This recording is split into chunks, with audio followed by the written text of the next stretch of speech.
Group D की परीक्षा में समरूपता का पूछा हुआ ये बहुत बेहतरीन सा सवाल है। क्या आपको इस सवाल के कॉन्सेप्ट के बारे में मालूम है? अगर नहीं तो इस वीडियो को पूरा देखिए, आपको मालूम चल जाएगा। देखिए, अगर कभी भी ऐसा बोला जाए कि किसी भी त्रिभुज में किसी एक भुजा के समांतर इस तरीके से रेखा खींची जाती है तो दो त्रिभुज बनते हैं, एक छोटा और एक बड़ा। ये दोनों कैसे होते हैं? समरूप होते हैं। और या तो इस तरीके से पूछ लेगा कि दिया गया त्रिभुज एबीसी और एडीई समरूप है, एबीसी और एडीई समरूप है। अगर ये दो त्रिभुज समरूप है, इसका मतलब यह है कि बीसी हमारा डीसी के समांतर हो जाएगा। यहाँ पे समरूपता के सारे नियम लगते हैं, साथ के साथ थेस प्रमेय भी लगती है। सबसे पहले समरूपता के नियम की बात करें तो इसकी जो संगत भुजाओं का अनुपात रहता है वो बराबर रहता है।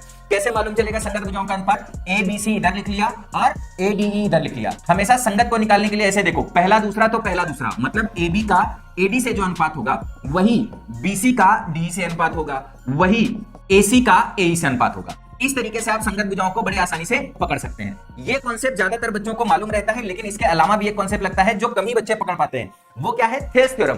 थेस थ्योरम हमारी क्या कहती है कि AB बटे BD बराबर हो जाएगा AC बटे C।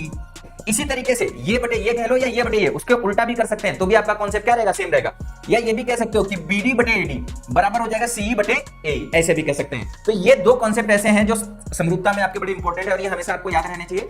इस पे कॉन्सेप्चुअल क्वेश्चन भी पूछ लिया जाता है और इस पे कुछ डेटा का मान देकर भी आपको एग्जाम में सवाल पूछ लिया जाता है। तो इस सवाल को आप क्या करेंगे? ऑप्शन से वेरीफाई करेंगे, देखेंगे कि हमारा कौन सा ऑप्शन सही है। कह रहा है AB बटे AD, कह रहा है BC बटे D, ये बराबर है। हमने भी यही निकाला है कि हमारे बराबर है और ऑप्शन में भी दे रहा है ये हमारा बराबर है। हमको क्या बताना था? सत्य बताना था। तो ये हमारा सही ऑप्शन हो जाएगा। अगर आप बाकी ऑप्शन को चेक करोगे तो ये मैच नहीं करेंगे,